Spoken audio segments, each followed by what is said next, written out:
आज हम यहाँ पर कुछ स्पेशल ज्योतिष सूत्रों की बात करेंगे। ठीक है। अब वो ज्योतिष सूत्र क्या है? सबसे पहले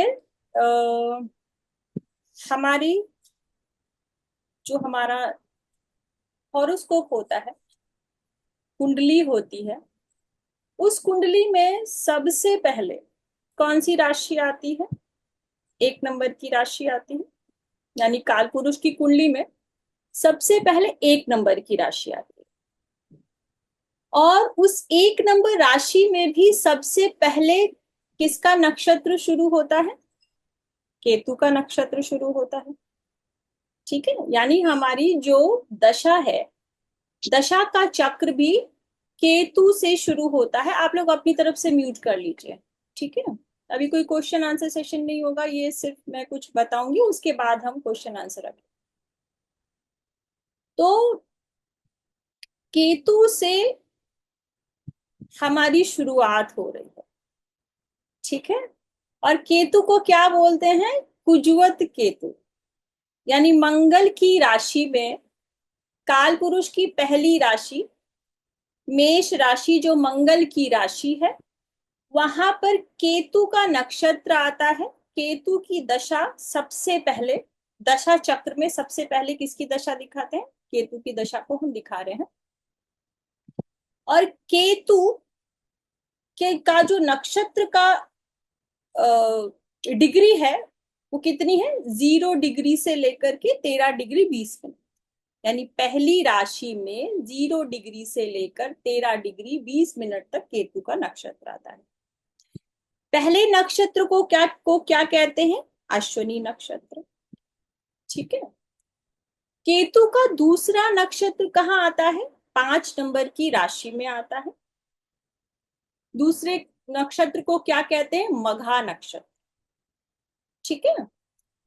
और तीसरा नक्षत्र कहाँ आता है? 9 नंबर की राशि में आता है। और तीसरे नक्षत्र को क्या कहते हैं? मूला नक्षत्र। अब ये जो तीनों नक्षत्र केतु के आ रहे हैं, वो कहाँ आ रहे हैं? ट्राइन में, काल पुरुष कुंडली के ट्राइन में आ रहे हैं। ठीक है। काल पुरुष कुंडली के ट्राइन में आ रहे हैं, पहले भाव में, पंचम भाव में और नवम भाव। अच्छा। अब केतु के बारे में आप हर किसी को पता है कि केतु के बारे में बहुत सारे सिग्निफिकेंस है। सबसे बड़ा सिग्निफिकेंस क्या लेते हैं हम? मोक्ष का सिग्निफिकेंस। केतु जो है हमें मोक्ष दिलाता है। केतु डिटैचमेंट का कारक है। ठीक है। केतु जो है आपके इनर इनर सेटिस्फेक्शन कह लीजिए या इनर डिससेटिस्फेक्शन कह लीजिए, जो आपको आपके मन से में शांत भी कराता है और आपके मन को परेशान भी करता है। केतु आपके पास्ट का प्लैनेट है। राहु हमारे भविष्य का प्लैनेट है और केतु हमारे पास्ट का प्लैनेट, यानी पिछले जन्म में हम क्या करके आए हैं। ठीक है। ये केतु हमें बताता है। इसके अलावा भी केतु बहुत सारी चीजें। अच्छा, केतु की और एक चीज सबसे खासियत क्या है कि केतु ऊंचाई भी है, यानी केतु सीढ़ी भी है। और केतु क्या है? नीचे गिरा दे। यानी केतु चोटी है और केतु आपको उस चोटी से गिरा दे। ठीक है।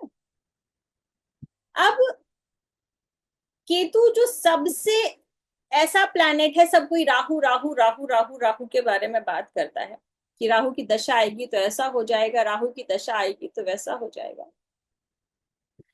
लेकिन केतु सबसे ज्यादा इग्नोर किया जाने वाला प्लैनेट। जबकि काल पुरुष कुंडली में सबसे पहले किसकी दशा आ रही है? सबसे पहली राशि में, ट्राइन में, हर जगह केतु का ही अधिकार है। और केतु ऐसा प्लैनेट है जिसके अपने चारों के चारों चरण एक ही राशि में आते हैं। एक नक्षत्र के 4 चरण होते हैं, तो वो चारों के चारों चरण उसी राशि में आते हैं, वो राशि को भी पार नहीं करता है। अब इसको देखें, अगर ध्यान से देखें तो पहली राशि क्या है? पहली राशि जो है वो बिगिनिंग है, करेक्ट है, पहली राशि बिगिनिंग है, यानी किसी भी चीज की शुरुआत, किसी भी चीज की शुरुआत पहली राशि। पंचम राशि क्या है, पांचवी राशि क्या है, पांचवी राशि है आपका प्रारब्ध, ठीक है, यानी पूर्व पुण्य, आपके कर्म, आपने क्या, आपके खाते में आपने क्या जमा कर किया हुआ है। और नवी राशि क्या है, नवी राशि आपका भाग्य है, नवी राशि आपका भाग्य है, आपका, आपके गुरु है, आपका डीएनए है, ठीक है। तो केतु कहाँ है, केतु आज में है, यानी बिगिनिंग में है, प्रेजेंट कर्मा में है, केतु आपके पिछले जन्म के किए गए कर्मों में है, और केतु आज आपके आज के डीएनए में। केतु ही एक ऐसा प्लैनेट है जो आपके तीनों, आज आप जो कर रहे हैं उस पर भी उसका अधिकार है, आपने जो पीछे किया हुआ है, जो बोया हुआ है, उस पर भी अधिकार है, और जो प्रेजेंट टाइम में जिस भी जीन्स को लेकर भी, जिस भी माता पिता, पिता का होता है ना नवम भाव, गुरुजनों का होता है, तो कोई भी ऐसा व्यक्ति नहीं है जो बिना माँ और पिता के इस दुनिया में आया, कोई भी ऐसा नहीं, ठीक है। तो केतु आपके इस प्रेजेंट कर्मा में, यानी जिसको हम फ्री विल कह सकते हैं, आपके पीछे किए गए कर्मों में, पंचम भाव में पुण्य, आपका प्रारब्ध, आपने क्या जमा किया है, अच्छा किया बुरा किया, और आपके नवम। तो केतु इतना इंपॉर्टेंट प्लैनेट है जिसको हम इग्नोर कभी नहीं कर सकते। केतु के नक्षत्र जो है वो गंडमूल नक्षत्र में आते हैं, यानी कि सारे के सारे नहीं आते हैं, उसमें भी देखा जाता है कि कौन से पद आते हैं, यानी कि केतु अच्छा भी है, गंडमूल नक्षत्र में पैदा होने वाला बच्चा जो है वो अलग अलग सिचुएशन में अलग अलग पदों पर, कभी खुद के लिए अच्छा नहीं होता, कभी माता पिता और मामा के लिए अच्छा नहीं होता, हेल्थ के लिए अच्छा नहीं होता, ये सब अलग अलग चीजें। अब इसको अगर केतु को थोड़ा और समझेंगे, ज्यादा नहीं, सिर्फ आध्यात्मिक तरीके से समझेंगे, तो हम किस लिए आए हैं जीवन में, हम, हमारा जो साइकिल चलने वाला है वो किस लिए है, प्रेजेंट कर्मा, पीछे के किए गए कर्मा, और आपका भाग्य, आपके पिता, यानी कि आप, आपके बच्चे, आपके पिता, कुछ भी कह सकते हैं, पंचम भाव आपकी संतान है, और पंचम भी भाव ही आपका पूर्व पुण्य कर्म है जो आपने इकट्ठा कर रखा है, संचित कर रखा है। तो अब इन सारी चीजों में जिसमें जो ऐसा ग्रह है जिसका नाम क्या है, डिटैचमेंट, ठीक है, जिसका नाम है डिटैचमेंट, कि भाई केतु जहां जाता है, जिस भाव में जाता है, उससे डिटैच कर देता है। अब अगर डिटैच कर देता है ऐसा प्लैनेट, तो उसको हमारे ऋषि मुनियों ने पहली, पांचवी और नवी राशि में इतना इंपॉर्टेंट, ट्राइन में इतना इंपॉर्टेंट प्लेस क्यों दिया, तो ये हमें क्या बताता है।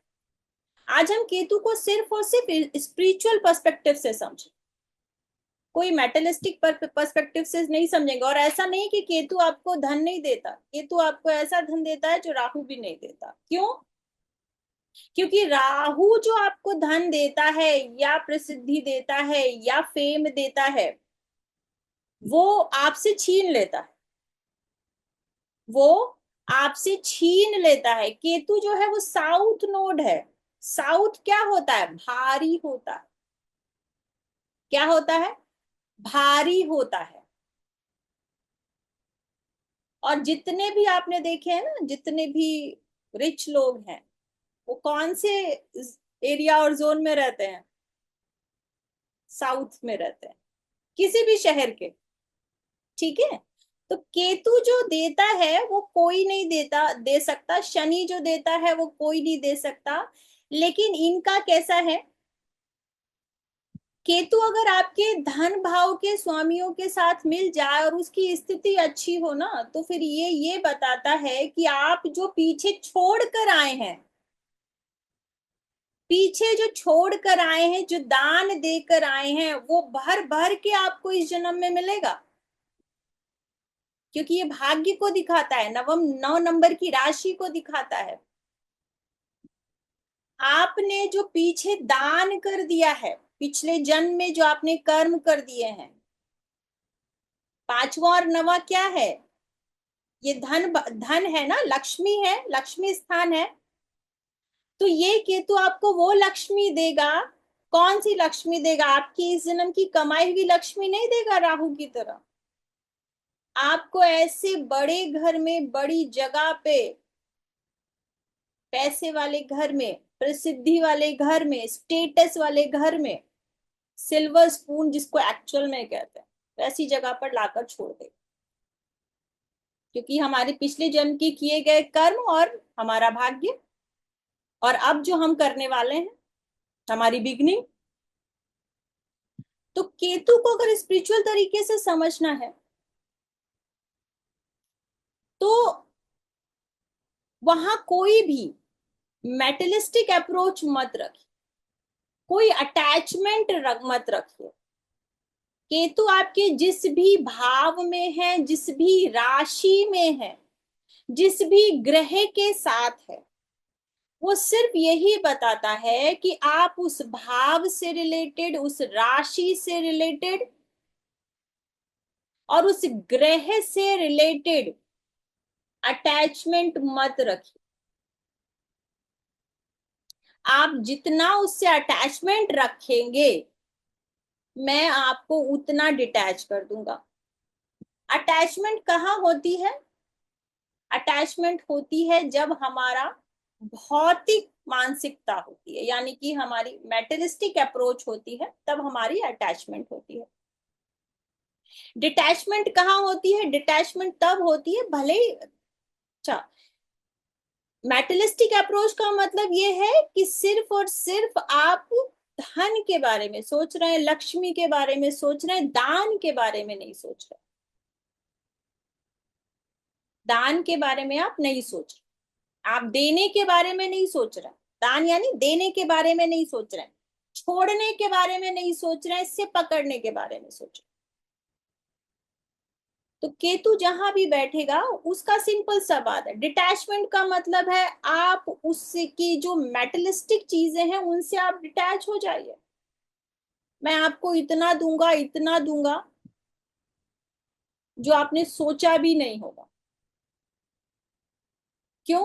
क्योंकि ईश्वर और गुरु और पिता जो आपको दे देगा, वो आप क्या बना पाओगे या हम क्या बना पाएंगे? तो केतु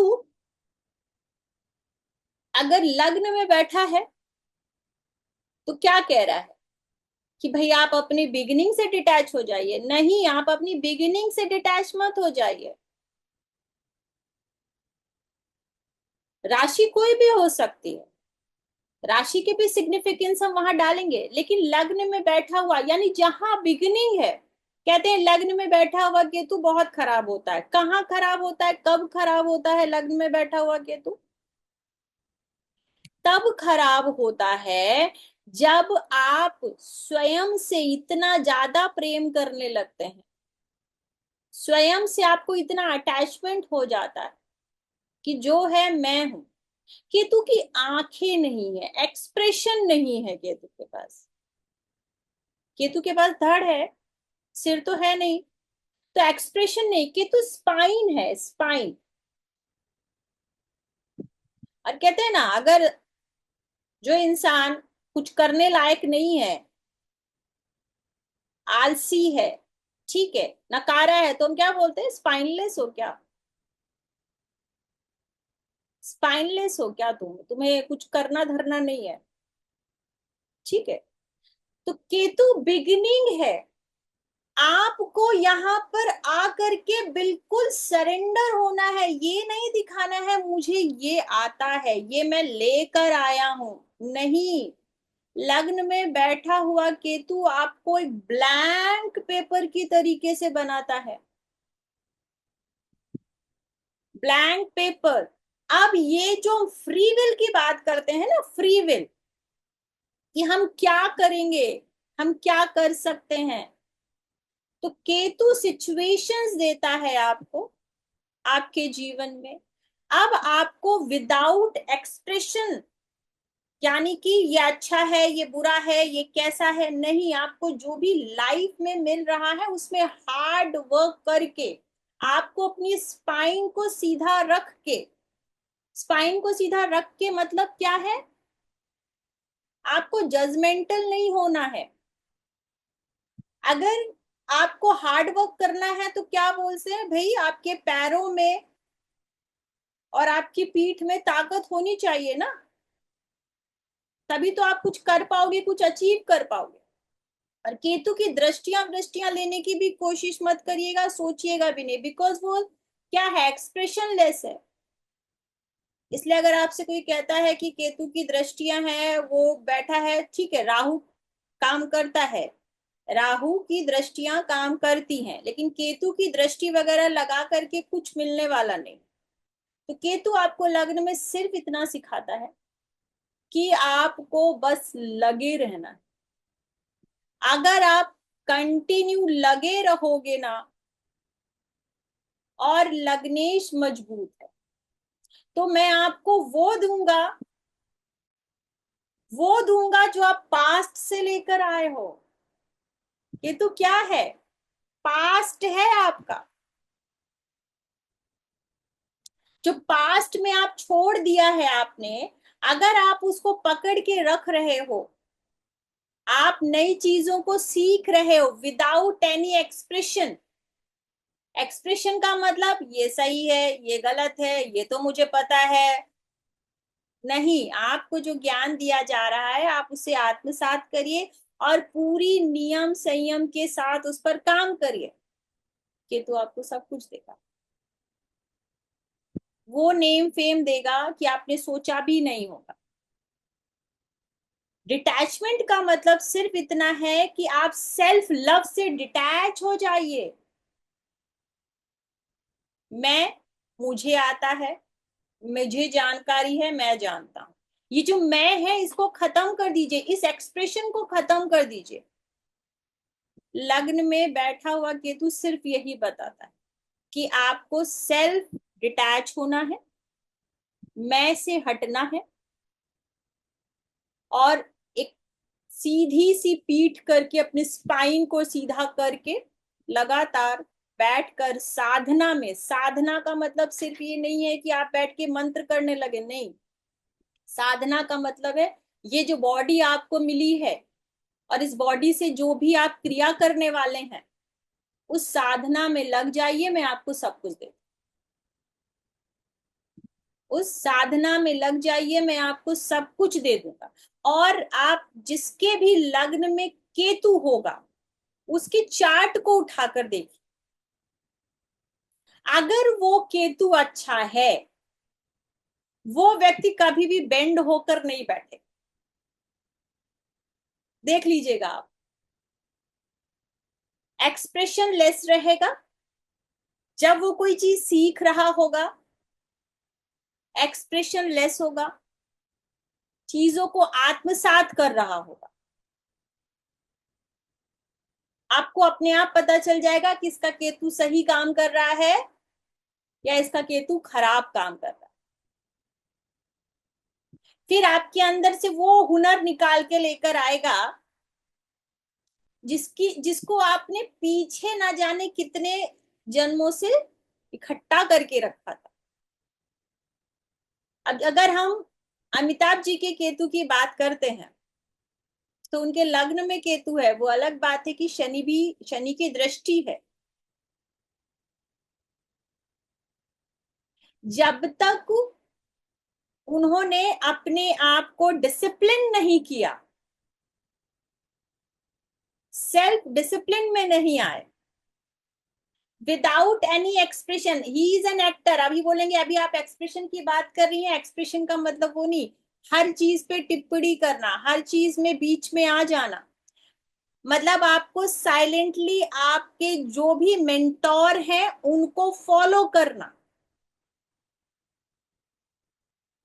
सीखने की भूख होना, स्वयं को इंपॉर्टेंस जितनी ना देना, मतलब वो मुझे पता है मैं क्या हूं, लेकिन मैं नहीं होना चाहिए मैं। किसी भी चार्ट को स्पेशल कौन बनाता है? किसी भी चार्ट को स्पेशल बनाता है लग्न या लग्नेश या उसमें बनने वाले योग। लेकिन सबसे पहले स्पेशल कौन बनाता है? किसी भी व्यक्ति को व्यक्ति विशेष कौन बनाता है? वो व्यक्ति स्वयं। वो व्यक्ति स्वयं बनाता है। योग तो बहुत सारे होते हैं, लेकिन जब हम लोगों ने कुंडली एनालिसिस का कोर्स किया था, तब एक सूत्र जो पढ़ा था कि अगर लग्न और लग्नेश मजबूत है तो क्या होता है? व्यक्ति वो सब कुछ कर लेता है जो वो चाहता है। और अगर ऐसा व्यक्ति जिसके पास पीछे का भी खजाना हो, यानी लग्न में अच्छा केतु बैठा हो, पीछे से किए गए हमारे कुछ संचित अच्छे कर्म हैं, तो फिर लाइफ की बल्ले बल्ले। अगर हमें ऑलरेडी कुछ ऐसा मिल जाए बैंक में सेविंग, जो हमने इस जन्म में नहीं कमा के रखी है, और आपके नाम कर दी जाए कि भाई थोड़ा आप कमाओ, 2 लाख आप कमाओ, 20 लाख हम देते हैं, तो इससे अच्छी लाइफ क्या होगी? तो लग्न में बैठे हुए केतु को आप बिल्कुल देखिए कि व्यक्ति किस तरीके से बिहेव कर रहा है। मैं सारे हाउसेस के बारे में नहीं बताऊं। आप अगर पंचम भाव में केतु, इसको सिर्फ और सिर्फ स्पिरिचुअल पर्सपेक्टिव से समझिएगा, क्योंकि केतु जो है स्पिरिचुअलिटी का ग्रह है, आध्यात्मिकता का ग्रह है, छोड़ देने का ग्रह है। अच्छा, एक चीज ये समझिए कि हम साधु संतों के पास जाते हैं, ऋषि मुनियों के पास जाते हैं, मंदिर भी केतु है, मंदिर में लगा हुआ झंडा भी केतु है। ठीक है, तो 8 नंबर की राशि केतु है, यानी कि गुप्त जगहों पे, ऐसे ऐसे लोगों के पास जिनके पास गुप्त विद्या है। ठीक है, क्या मांगने जाते हैं, क्यों जाते हैं? उनके पास जब हम जाते हैं तो कुछ ना कुछ मांगने जाते हैं ना। चाहे वो आपका आपकी सोल की संतुष्टि हो, मन की संतुष्टि हो, या धन की संतुष्टि हो, हम इन्हीं 3 चीजों के लिए जाते हैं कि हमारी आत्मा को शांति मिले, हमारे मन को शांति मिले, या हमें धन मिले। उनके पास जाते हैं जिन्होंने सब कुछ छोड़ दिया है। उनके पास हम मांगने जाते हैं जिन्होंने सब कुछ छोड़ दिया है। इस बात को समझिए, बहुत डीप है, आप सब लोगों को पता है ये बात। हम कोई गुरु बनाते हैं जो बहुत, जिन्होंने साधना कर रखी होगी, जिन्होंने अपने लाइफ में बहुत सारा समय आध्यात्मिक चीजों में लगाया होगा, बहुत बड़े बड़े संत और गुरु हैं। हम उनकी शरण में जाते हैं, हमें लगता है कि कोई भगवान ऐसा गुरु मिल जाए हमें, जो बस हमें एक ऐसा रास्ता दिखा दे जहां पूरी शांति हो, हमारे मन को शांति हो, हमारे पिछले जन्म में हम क्या थे। आधी आधा तो आजकल लोग इसीलिए परेशान है, पास्ट लाइफ रिग्रेशन। हम पिछले जन्म में क्या थे, हमारे कौन से पाप हुए, कौन से अच्छा, हम भविष्य में क्या होंगे, 5 और 9 की कहानी। तो उनके पास जाते हैं जिन्होंने दुनिया में सब कुछ छोड़ दिया है। अगेन केतु। तो आप अगर उनके पास मांगने के लिए जाओगे,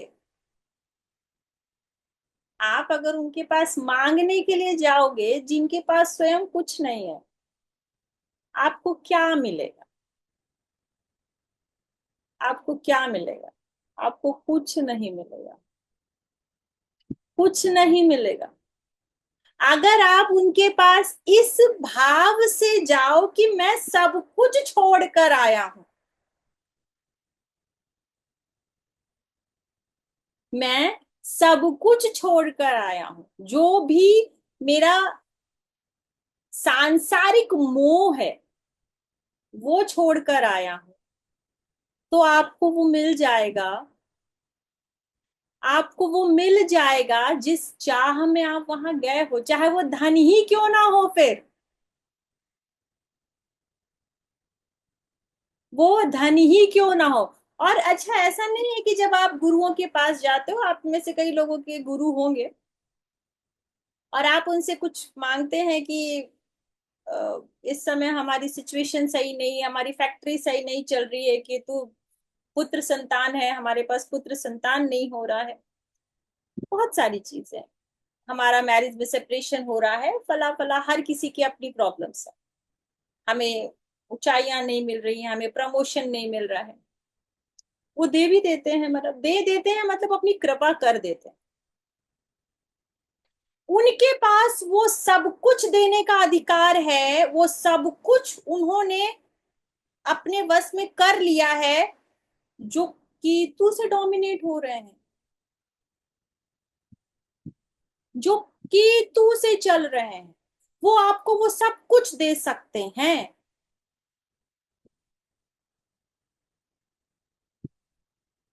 आपको पुत्र संतान दे सकते हैं, आपको धन दे सकते हैं, आपको विवाह दे सकते हैं, आपको ऊंचाइयां दे सकते हैं, ठीक है, सबसे ऊंची चोटी पे बिठा सकते हैं, और सबसे ऊंची चोटी से नीचे गिरा सकते हैं, जिन्होंने सब कुछ छोड़ दिया है जीवन में।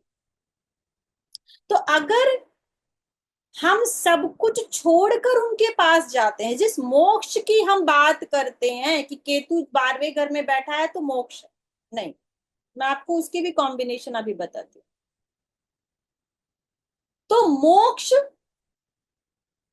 या समर्पण कर देना, या उस दिशा में चले जाना कि मुझे एक्चुअल में अब डिटैच होना,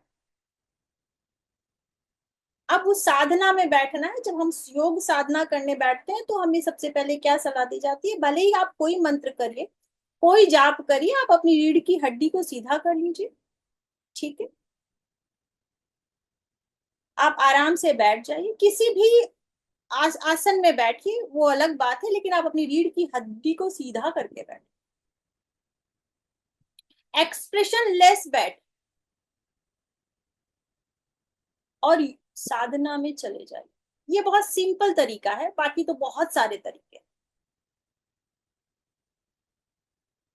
सब कुछ छोड़कर बैठ जाए।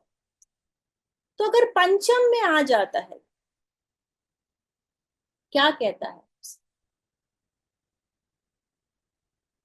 सब छोड़ दीजिए, क्योंकि पीछे भी आप छोड़कर ही आए हैं, आपको कुछ मिलना नहीं है यहां से। पंचम भाव जो है वो इतना पवित्र भाव है, जो आपकी प्रेजेंट को सही कर देता है या खराब कर देता है। बुद्धि का भाव है ये। सबसे पहले सिंपल सा यही समझिए, पुत्र शिक्षा सब भूल जाइए। आपका पुत्र अच्छा होगा या नहीं होगा, ये आपकी परवरिश और बुद्धि पर डिपेंड करता है, क्योंकि सबसे पहले तो आपकी शिक्षा स्टार्ट होगी। आपकी बुद्धि किस रास्ते पर चल रही है, उसके बाद ही तो आप अपनी संतान को शिक्षा और संस्कार देंगे, वो सब बात की बात हो गई। आध्यात्मिक तौर पर आप किस जगह पर हैं, पंचम भाव, आपकी बुद्धि किस डायरेक्शन में है। आप, पंचम भाव जो होता है वो क्रिएटिविटी का होता है, शिक्षा का होता है, शिष्य का होता है। आपके जीवन में जो लोग आएंगे, जिनको आप कुछ दोगे, सिखाओगे, सीखने और सिखाने का भाव, उस भाव से आपको क्या मिलने वाला है या आप क्या देने वाले, आपके पास कुछ नहीं है, छोड़ दीजिए। आप सिर्फ और सिर्फ चुपचाप, यहाँ 5 नंबर की राशि आती है, पांचवें घर में अगर केतु बैठ गया ना, तो सबसे पहले आपके अंदर सूर्य का इन्फ्लुएंस आ जाता है, सबसे पहले मैं आ जाता है, मुझे आता है, मुझे बहुत आता है। कहते हैं पंचम में बैठा हुआ केतु संतान हानि करता है, प्रेम हानि करता है। बाकी जो नॉन मेटलिस्टिक चीजें हैं, ठीक है, नॉन लिविंग थिंग्स चीजें हैं, उनको वो प्रॉब्लम नहीं करता, लेकिन लिविंग थिंग्स को प्रॉब्लम कर देता है। आपकी जो भी ऑर्गन्स होंगे वहां प्रॉब्लम कर देगा। क्यों? जब आपका विनाश का समय आता है तो सबसे पहले क्या खराब होती है? बुद्धि खराब होती है, हमारे फैसले खराब होते हैं, हमारी सलाह खराब होने लगती है। हम जो सुन रहे होते हैं, जो सीख रहे होते हैं, जो सिखा रहे होते हैं, वही खराब हो जाता है। यहाँ क्यों खराब होता है? पंचम में बैठा हुआ केतु आपको ईगो दे दे। पंचम में बैठा हुआ केतु, देखना, बहुत लोगों को बहुत सारी इंट्यूशंस होती, बहुत इंट्यूशन आ जाती, वो कह देते हैं, कुछ हो जाता है, पिछले जन्म से लेकर आए। उसका जब अभिमान होने लगता है आपके जीवन में, मेरी बुद्धि तो ऐसी है, मैं तो ये कर सकता हूँ, मैं तो वो कर सकता हूँ, वो आपके विनाश का कारण बन जाता है। वो क्या कह रहा है? वो कह रहा है तुमको क्या करना है, तुमको उस राजा के समान यहाँ रहना है, इगोस्टिक राजा के समान अगर तुम यहाँ रहे कि मैं नहीं, मैं वाला कुछ नहीं है, मैं छोड़ करके तुम्हें उस राजा के समान यहाँ रहना है, जो राजा सूर्य की तरह कार्य करता है, सूर्य की तरह समय पर उठना, समय पर सीखना, बुद्धि, ईगोलेस। आपके अंदर जो ईगो की ज्वाला जल रही है उसको शांत कर दीजिए। मंत्रों का जो उच्चारण आप करते हैं, मंत्र बहुत गहरा संबंध रखते हैं हमारी बुद्धि से, उनका जो स्वर होता है। आप यहाँ जो कुछ भी सीख रहे हैं, जीरो लेवल से सीखे, कभी भी उस ज्ञान में, उस क्रिएटिविटी में मैं मत दिखाइए। जिस दिन आपने मैं दिखा दिया और जिस दिन आपने उसको पकड़ने की कोशिश करी, जिस दिन भी आपने उसको पकड़ने की कोशिश करी कि ये मेरा है, वही कहते हैं ना, फिर केतु की दशा में पंचम में तो क्या क्या बुरे बुरे हाल हो गए। मेरी संतान भी बुरी हो गई, पंचम से रिलेटेड जो मुझे अंग है उससे भी प्रॉब्लम आई, मेरे लव अफेयर भी चले गए। डिटैचमेंट, डिटैच हो जाइए। आप अपने अपनी नॉलेज में लगे रहिए, आध्यात्मिक नॉलेज में, जो आपने पीछे से इतना इकट्ठा किया है ना, उसको उसको जागृत करने की कोशिश करिए। आने वाली सारी चीजें आपको मिल जाएंगी, सब कुछ मिल जाएगा। नवम में आ जाते हैं। नवम का केतु गुरु के घर का केतु, गुरु के घर का केतु, एक ऐसा गुरु। अच्छा, गुरु में भी फर्क है, 9 नंबर का गुरु और 12 नंबर के गुरु में फर्क है। 5 नंबर तो चलो एक ही है भाई, सूर्य एक ही है। तो जब 9 नंबर में केतु आएगा, नवी राशि में आए, नवे भाव में आए, ये सब ऐसा ही रिजल्ट देगा। तब आपको क्या बता रहा है? कैसा भाग्य लेकर आए हैं, कैसे पिता लेकर आए हैं, मतलब आपका डीएनए क्या है, आपका भाग्य, आपका गुरुजन, ठीक है, आपका अध्यात्म, ये सब क्या होने वाला है। 9 नंबर की राशि में केतु का बहुत अच्छा रिजल्ट मिलता है, आध्यात्मिक, मतलब कहते हैं ना 3 नंबर में राहु, तीसरे भाव में राहु, नवम भाव में केतु, आपको बहुत स्पिरिचुअल बनाता है।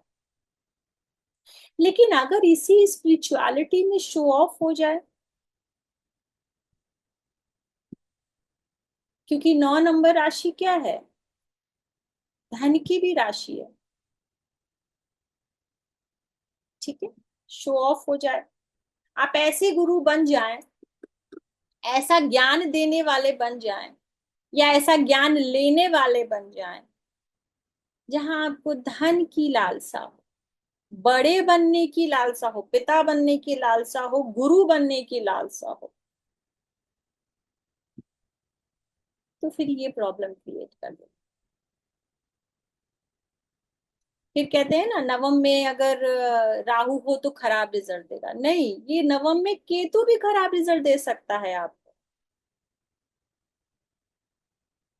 आप धार्मिक स्थल पे तो जाएं, बड़े बड़े गुरुओं के पास तो जाएं, लेकिन मैं लेकर जाएं कि मैं आपको जज करने आया हूं, भले ही आप मुंह से कुछ बोले या ना बोले, भले ही आप मुंह से कुछ बोले या ना बोले, लेकिन अगर आप उन्हें ये दिखाते हैं अपने मन में कि अच्छा, आपसे मैं सीख रहा हूं, ठीक है, देखते हैं, बराबर से गुरु बदलते रहना, किसी भी गुरु पर भरोसा ना करना, अरे इनको क्या आता है, इनसे ज्यादा तो मुझे आता है, केतु जहां जाएगा बोलेगा डिटैच हो जाओ भाई यहां से, किसी एक गुरु के साथ भी ना रहो, मतलब ऐसा नहीं है कि बस आप सरेंडर मोड पे रहो, जो मिल रहा है उसे आत्मसात करते रहो, बहुत बड़ी लग्जरी जगह पे अगर गुरु के पास गए तो भी ये केतु डगमगा जाएगा। तो 9 नंबर की राशि में भी केतु बहुत अच्छा रिजल्ट देता है, लेकिन वहां पर भी जो ज्ञान, जो गुरु, जो पिता, जो डीएनए है आपका, और यही नवा भाव क्या है, आपकी नेक्स्ट जनरेशन, पंचम भाव जो है वो आप प्रेजेंट जनरेशन है, मतलब आपका संतान है, और नवम भाव आपके पिता और आपके बच्चे की संतान, यानी नेक्स्ट जनरेशन की कैसी होने वाली है, वो भी यही केतु बताएगा। आपके पिता कैसे थे और आपके नेक्स्ट जनरेशन, कहते हैं ना 3 जनरेशन एक जनरेशन बनाती है, तो तीसरी या तो उसे संवारती है या उसे बिगाड़ती है। तो ये नवम में बैठा हुआ केतु ही बताएगा कि आपकी संतान की संतान इसे आगे लेकर जाएगी या खत्म कर दे, और वो कौन बताएगा, वो आपके कर्मा बताएंगे, क्योंकि संतान की संतान तो नहीं आई। आप जिस तरीके से अपने केतु को आज सही करेंगे, ये आपको आपकी आने वाली जो डीएनए चलता चला आ रहा है, जो आगे चलता चला जाएगा, वो कैसा रिजल्ट देगा, ये बताएगा आपको केतु। केतु के और भी बहुत बहुत सारे एंगल हैं, लेकिन हम सिर्फ आध्यात्मिक एंगल पर बात करें।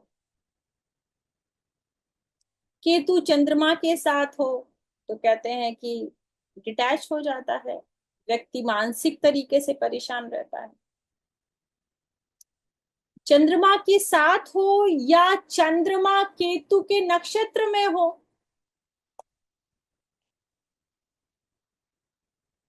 तो व्यक्ति डिटैच होता है मानसिक तरीके से। अगर डिटैच की बात नहीं करते हैं तो क्या होता है, मानसिक तौर पर बीमार होता है, बहुत नेगेटिव थॉट वाला,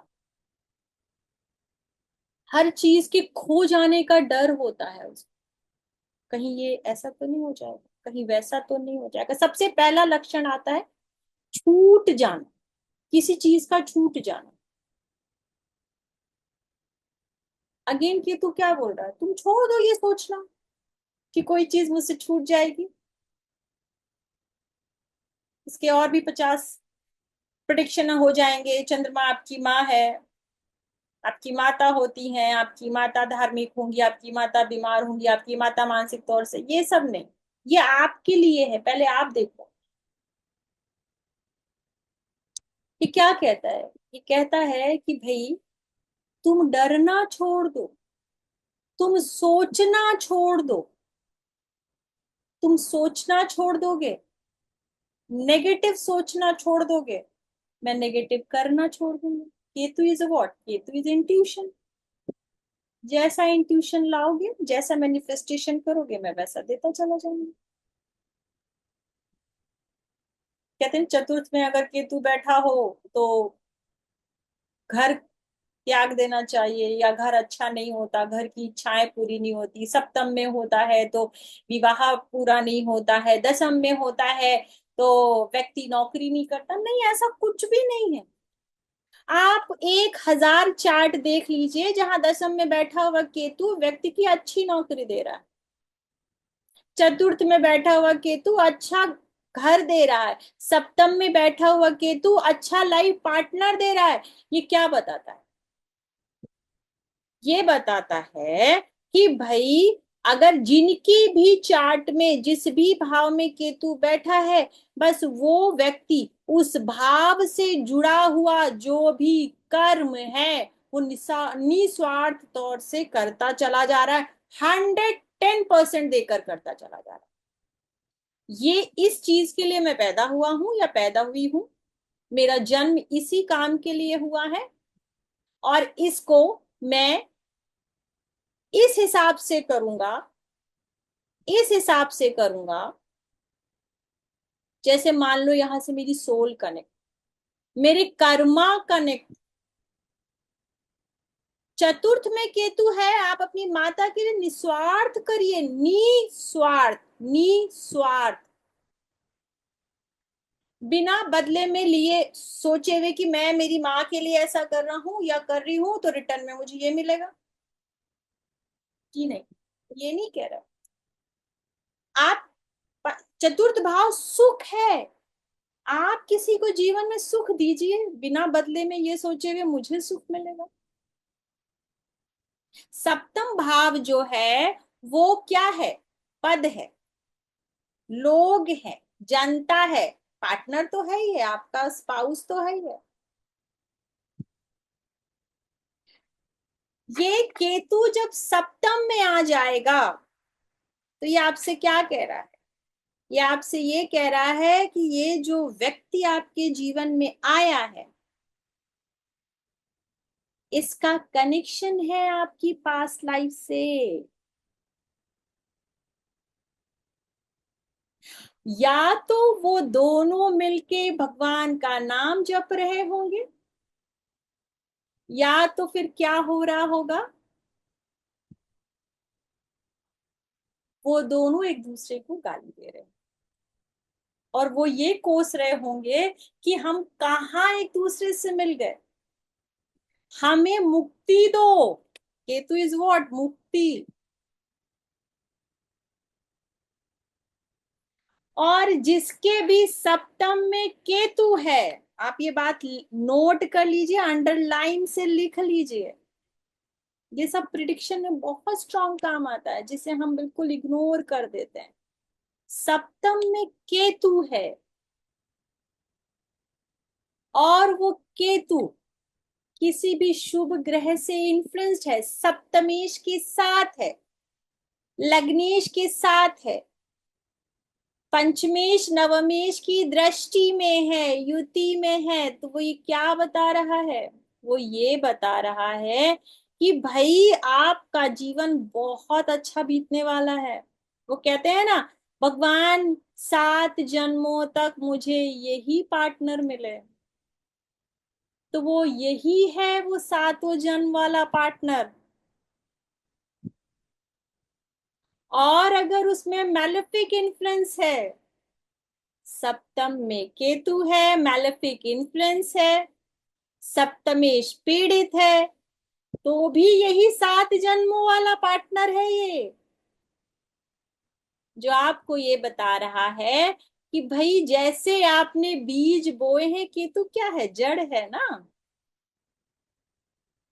बिगिनिंग है, अहम है, ईगो है, ये यही तो 5 नंबर की राशियां हैं, ज्ञान है।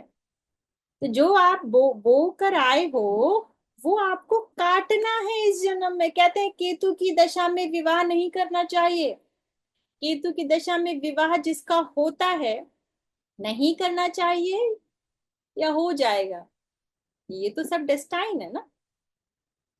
केतु की दशा में जिसका विवाह हो रहा है, या तो वो सोलमेट है, बहुत अच्छे सोलमेट, और इस लाइफ में बहुत अच्छी उनकी जर्नी जाने वाली। और अगर केतु जरा सा भी गड़बड़ है, कैसे गड़बड़ है, राशि वाइज, भाव वाइज, वो आप सबको पता है, तो भी बस आप ये समझ लीजिए कि अब इसकी कटनी है। अब उसका बेस्ट रिजल्ट, बेस्ट रेमेडी क्या है, जिप लॉक लगा के काटते रहो, काटते रहो। तुमने अगर एक्सप्रेशन दिखाया,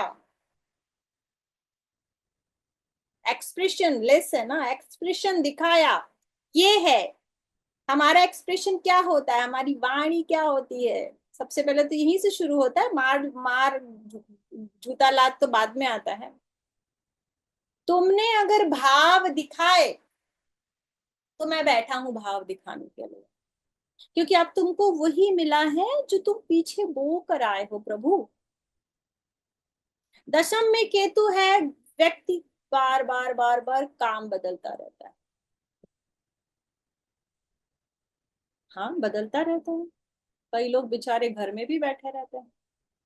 लेकिन अगर आपने ये समझ लिया कि जैसा मैं करूंगा रिटर्न में मुझे वैसा ही आएगा, जैसा मैं करूंगा रिटर्न में मुझे वैसा ही आएगा। मान लीजिए आप किसी एक्स बंदे के लिए काम करते हैं,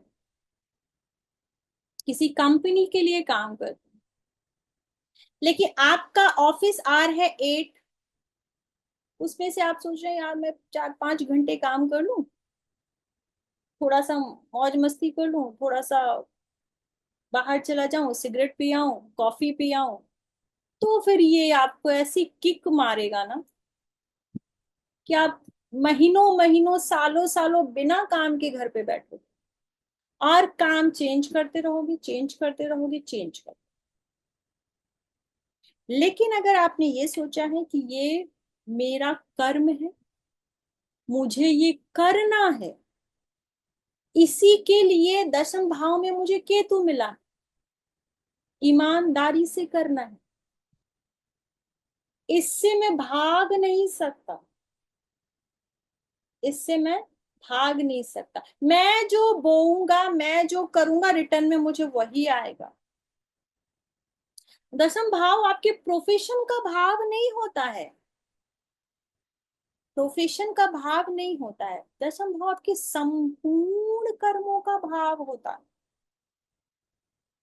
संपूर्ण कर्मों का। दशम भाव की दशा में व्यक्ति की मृत्यु हो जाती, दशम भाव की दशा में, दशमेश की दशा में व्यक्ति की मृत्यु हो जाती है। क्यों हो जाती है, आपके कर्म खत्म हो गए, ठीक है। तो केतु क्या कह रहा है, आप जो कर रहे हैं संपूर्ण कर्म, उसके बारे में रिटर्न नहीं सोचिए, डिटैच होके करिए। आपने किसी की जॉब मैंने करवाया, मैंने जॉब लगवाई, मैंने नहीं, मैं इस कंपनी में काम कर रहा था ना तब ये राइज हुई, नहीं, ठीक है। आपको वहां अपॉइंट किया गया है, आपको खाना बनाने के लिए, आपको घर संभालने के लिए, आपको अपनी सास के लिए, 10वां भाव सास का भी है, किसी के लिए भी कुछ भी कर्म करिए, उस भाव से संबंधित जो रिलेशन आते हैं, संपूर्ण कर्म, ठीक है, मुझसे हुआ, मैंने कर दिया, क्रेडिट मत लीजिए। ये केतु आपको वो टॉप की पोजीशन देगा। और मैं ऐसा इसलिए नहीं बता रही हूं कि ये खाली बताने के लिए, ये मैंने चार्ट्स में देखा है। लोग बोलते हैं ना, दशम भाव में बैठा हुआ केतु आपको जॉब छुड़वाएगा, छुड़वाता है, ये भी सच है, लेकिन कैसे छुड़वाएगा? हमेशा आपको एक पद आगे, ऊंचाई है ना केतु, पद है ना केतु, जब एक चीज छुड़वाएगा और दूसरी जगह ले जाएगा तो एक स्टेप आगे लेके जाएगा, सीढ़ी है केतु।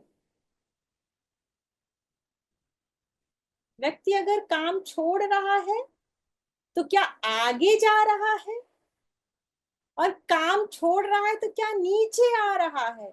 ये आपको दशम भाव में बैठा हुआ केतु अपने आप पता चल जाएगा कि इसका केतु कैसे काम कर रहा है।